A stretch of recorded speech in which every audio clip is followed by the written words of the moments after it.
I tell you guys a lot about my day as a nurse and working. My main priority is making sure my toddler isn't picking my newborn baby up by its legs.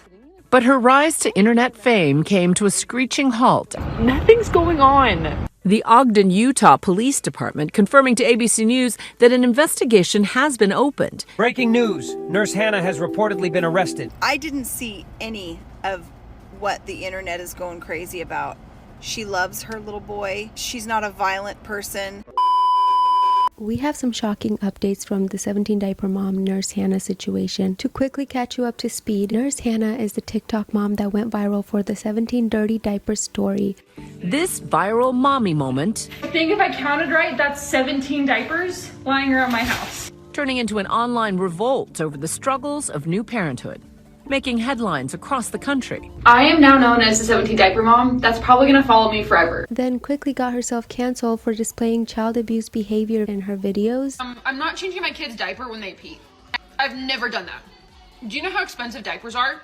Well, if this right here doesn't say struggle bus, I'm sorry, but I can't spend $35 on a toddler jacket. I literally just spent $51 on a single Popeye's chicken sandwich. James woke up today bright and early banging on his door. A lot of you guys freak out that I lock his door at night, and to that I will say it's 100% legal. The TikTok community riled up against her and reported her to the authorities and even got a CPS investigation started. Now a police investigation into allegations this influencer vehemently denies. In the video that you guys are all freaking out about, they're just playing. And ever since, we haven't really heard any new updates from the investigation or even from Hannah. And over these days, it is insane how big she grew her following. And the millions of views her accounts have received is mind-blowing. It just goes to show that you guys keep continuing to make these problematic people famous. But anyway, first I'm going to clear up the rumor that she has been arrested, with tons of videos popping up on TikTok like this. Breaking news. Nurse Hannah has reportedly been arrested. Yesterday, TikToker Anthony Blackwell claimed he had located Nurse Hannah's home address and reported her to CPS for her treatment of her children. Breaking news. Nurse Hannah has reportedly been arrested. Those are all AI generated. None of those are actually real because she has not been arrested. And in fact, there was a sighting of her and her husband out, and some people actually captured it and posted it. It was said that Hannah and her family cannot stay in her home during this time, so they're staying with the parents, probably due to this guy doxing them. How did Anthony Blackwell manage to find Hannah's home address so precisely? Got you, Hannah. And I did find your home address, and I'm going to report you to CPS because that shit don't fly with me. Hi, Hannah. I know you don't know me. My name's Anthony. Now, during the day, I typically do remodel and repair on houses. But on the side and for fun, I like to find people that like to fuck around and find out. And guess whose turn it was tonight? And don't worry, we'll get to him in a second. But while they are under investigation with CPS, there's apparently also a police investigation going on. The Ogden, Utah Police Department confirming to ABC News that an investigation has been opened and that a detective has been assigned to the case. I feel really badly for Hannah Hyatt that right now she is going through an investigation, but also we have no idea what is going on in that house. And I think a lot of people have PTSD from the Ruby Frankie incident, where we had a mom influencer who was posting videos about disciplining her children, about taking care of her children, and it turns out that she was actually abusing those children. The now infamous Mormon momfluencer Ruby Frankie gained online fame with her strict and often controversial parenting advice. But what I find quite interesting, and take this with a grain of salt because we don't know whether it's true or not, this is just what the people from that town have been talking about, essentially saying that numerous of Hannah's coworkers and family members and even past supervisors have come forward to CPS to defend Hannah, saying the internet got it all wrong and that Hannah is actually a good person. She's a sweet, kind, loving mother. This is what I experienced when I worked with her. I was the supervisor. She was a traveling nurse. I didn't see any of what the internet is going crazy about. She loves her little boy. She's not a violent person. She was very good with the patients. She was a very good nurse. I never saw that. And I saw her in person and I knew her in person. I just think that really people take things way out of context. She was a good nurse when I worked with her. She seemed to very much love her son. and her husband, and she was excited for her new baby on the way. So now I guess CPS has to look at all the reports from the people on TikTok and compare it to the people that actually know her in her real life. So who's to say there will ever be any justice in the Hannah case? Now, on another turn of events, the CPS caller who blew this story up more than anyone. I know you don't know me.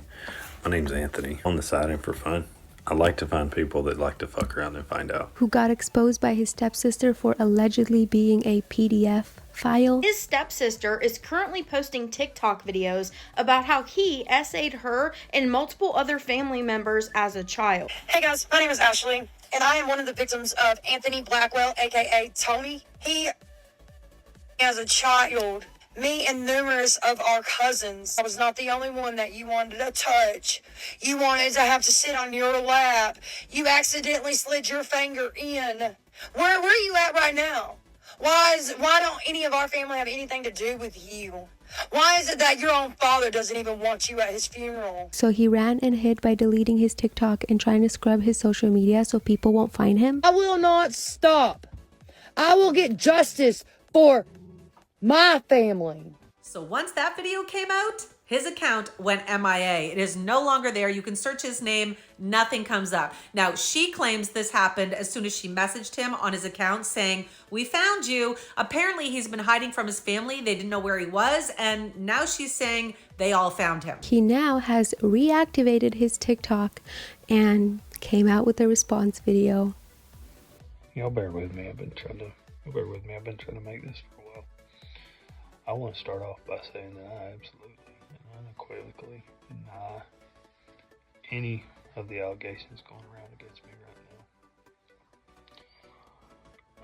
now. I have an empathetic view toward people in this situation, and I'm glad that CSA survivors are able to find their voice and come forward and speak up, because I know firsthand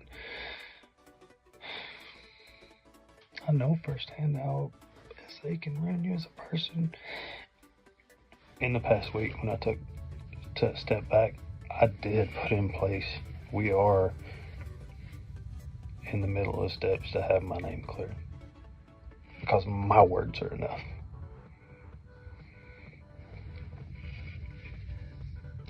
It left me speechless.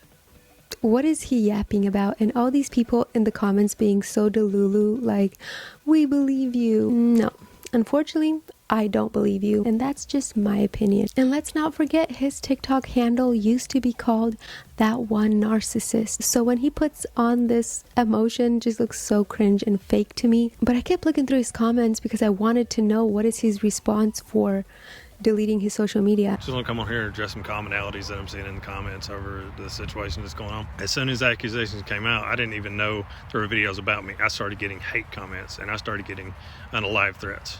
So instantly deactivated my TikTok until I could figure out what was going on. But I keep finding this one copy and paste response that he keeps responding in the comments, saying that his sister has admitted in her video that she doesn't have proof, as if somehow that just immediately makes him innocent. Now, mind you, his sister explicitly said this happened to her when she was a child and he was an adult. She has shown photos of them at family gatherings. I have watched her lives where she is visiting the family, and she's actually visiting his dad. Let's be real here. How would a child obtain evidence of their SA? Tony's doing everything he can to get me bans before I go live and have witnesses and proof.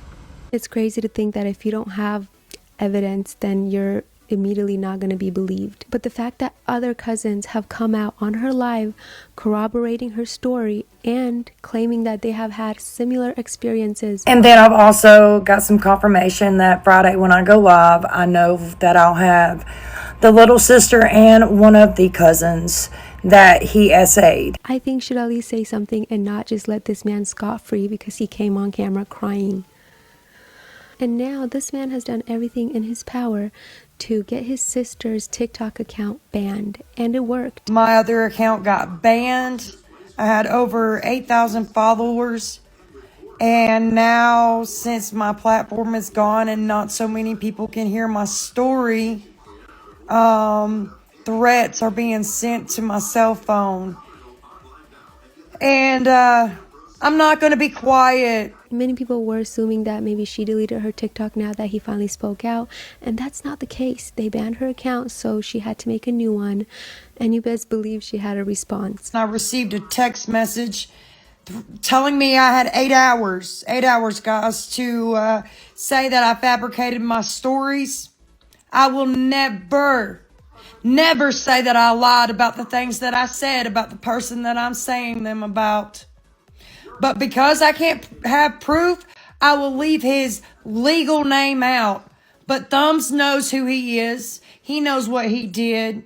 God knows what you did. Keep threatening me. I've sent that message to the authorities in the county. You don't scare me. He has now supposedly taken legal action, and we'll see what happens from here on out. Now I know what I can and cannot say legally. I will still tell my story. You guys know who I'm talking about. So I don't have to name any names. Y'all have already heard most of my story. And now I know the false allegations can do the same thing. I wasn't aware how they could change your life in an instant.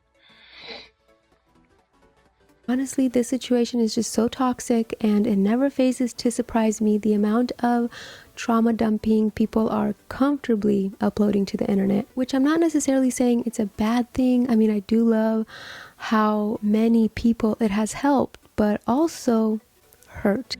I was really hoping that keeping them home from school and wiping the floorboards would really bring pain. Last year, Frankie and her business partner, Jody Hildebrand, pleaded guilty to abusing 2 of Frankie's 6 children. The horrific abuse surfacing after Frankie's 12-year-old son escaped through a window at Hildebrand's home in southern Utah and ran to a neighbor's house, pleading for food and water. That neighbor called 911.